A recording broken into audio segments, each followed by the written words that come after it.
Even though criminal law interests everyone, and it's something everybody will deal with at least once, a lot of people don't know very much about it. Here are a few basic concepts that might help. Beware though, this isn't legal advice, just a general explanation. Let's start with the two most basic elements of any crime. First, mens rea. Now, mens rea is not, as it sounds, some sort of manly death ray. Mens rea is Latin for guilty mind. To commit a crime, you need to have a particular state of mind when you act. Obvious, right? Let's use an example. If you commit a criminal act like bank robbery, but you're sleepwalking,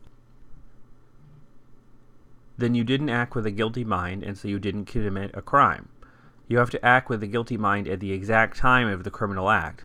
So if you decided to murder someone, but on your way there you're not paying attention and you hit them with your car,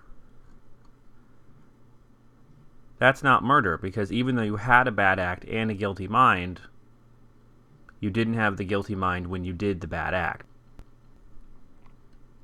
You were thinking about something else. An actus reus is just a fancy word for a criminal act. Can't commit a crime without action. But even if you want to commit a crime, you may not actually be successful. This is called an attempt.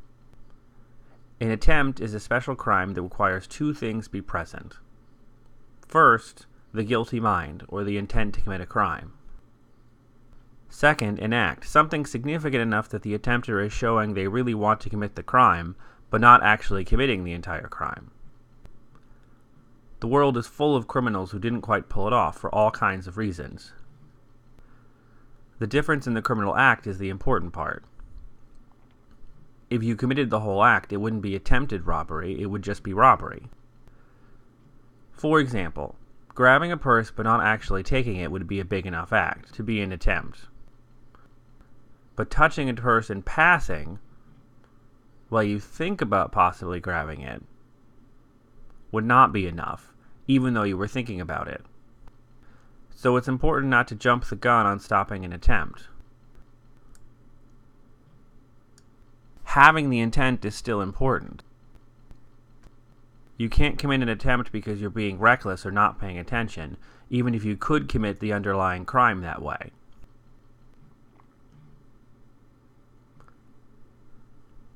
So while you can recklessly commit manslaughter, you can't recklessly attempt manslaughter. You can't recklessly attempt to commit any crime, for that matter. It might be another crime, but not attempt, because you have to intend to commit a crime for an attempt to take place. And there you have it.